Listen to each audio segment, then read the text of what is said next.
કોંગ્રેસ સાથે કોઈ નથી, કોંગ્રેસ જ ખેડૂતોના હક છીનવી લેવાની વાત કરે છે. હવે કોંગ્રેસનો ચહેરો ખુલ્લો પડી ગયો. રાજ્ય પોલીસ વડાની અસામાજિક તત્વોની ચીમકી, કોઈ જબરદસ્તી બંધ કરાવશે તો કડક કાર્યવાહી થશે. સોશિયલ મીડિયામાં ગેરમાર્ગે દોષે તો પણ કાર્યવાહી થશે. પૂરતો બંદોબસ્ત ગોઠવવા પોલીસ કમિશનર્સ અને એસપીને આપી સૂચના. ભારત બંધના એલાનના પગલે ગુજરાત પોલીસે સ્ટેન્ડ 2ના અપાયા આદેશ. બંધ દરમિયાન કાયદો અને વ્યવસ્થાની સ્થિતિ જળવાય અને રાજ્યમાં શાંતિપૂર્ણ માહોલ રહે તે માટે ગૃહ વિભાગે તમામ જિલ્લા અને શહેર પોલીસને આપ્યા આદેશ.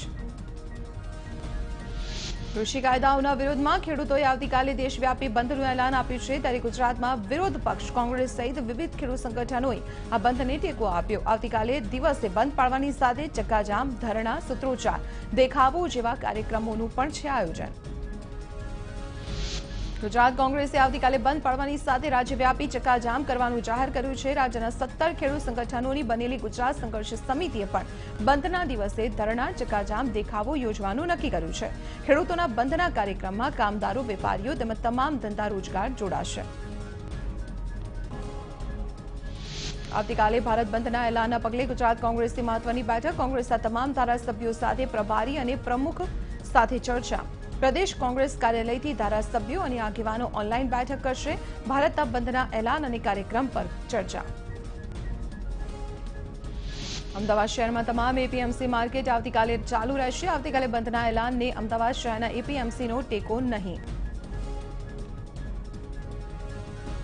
તો ભારત બંધને લઈને એસટી બસ વ્યવહારને કોઈ અસર નહીં. એસટીના તમામ રૂટ હાલ યથાવત ચાલશે. જરૂર જણાશે તો રૂટમાં કરાશે ફેરફાર. મધ્ય ગુજરાતનું સૌથી મોટું વડોદરાનું સયાજીપુરા એપીએમસી માર્કેટ બંધમાં નહીં જોડાય. અહીં મોટાભાગે અન્ય રાજ્યોમાંથી શાકભાજીનો જથ્થો પહોંચે છે.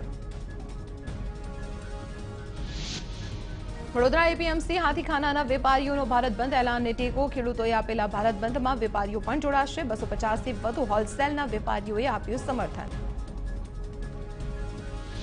તો મહેસાણામાં આવેલી ઊંઝા એપીએમસી ભારત બંધમાં નહીં જોડાય. આવતીકાલે એપીએમસીનું કામ રાબેતા મુજબ ચાલશે. વિવિધ જણસની હરાજી પણ રાબેતા મુજબ કરાશે.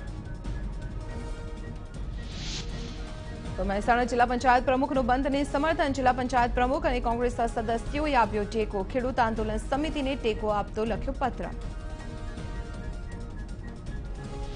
ભારત બંધના એલાનને લઈને સૌરાષ્ટ્ર યાર્ડમાં ભાગલા વેપારીઓ, કમિશન એજન્ટ્સે ભારત બંધને આપ્યું સમર્થન. તો બીજી તરફ યાર્ડના સત્તાધીશો યાર્ડ રાબેતા મુજબ ચાલુ રાખવા મક્કમ. વેપારીઓ અને સત્તાધીશો આમને સામને આવવાથી ખેડૂતો મૂંઝવણમાં.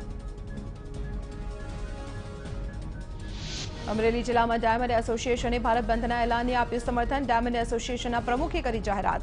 આવતીકાલે કારખાનાઓ અને હીરા બજાર રહેશે બંધ. ભારત બંધને પગલે લાઠીના ધારાસભ્ય વિરજી ઠુમરે બંધમાં જોડાવા કરી અપીલ. ખેડૂતો, મજૂરો અને ખેતી સાથે સંકળાયેલા વેપારીઓને બંધ રાખવા કરી અપીલ.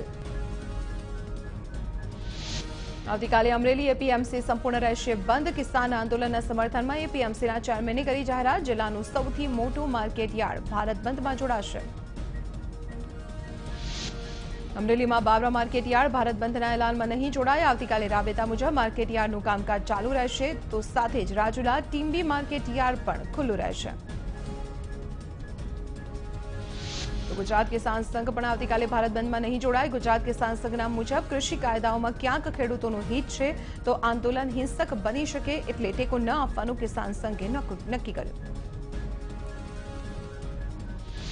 આવતીકાલે ભારત બંધના એલાનને લઈને વિસાવદરના ધારાસભ્ય હર્ષદ રીબડિયાનું નિવેદન. કૃષિ બિલના વિરોધમાં ખેડૂતો, ઉદ્યોગકારો અને વેપારીઓને ધંધા રોજગાર બંધ રાખી ભારત બંધના એલાનને સફળ બનાવવા કરી અપીલ. ધાંગધ્રામાં શહેર કોંગ્રેસ સમિતિ ખેડૂતોને સમર્થન આપવા બંધના એલાનને આપશે ટેકો. ભારત બંધના એલાનને લઈ કોંગ્રેસે શહેરમાં બોર્ડ મૂકી બંધ રાખવા સૌ કોઈને કરી અપીલ.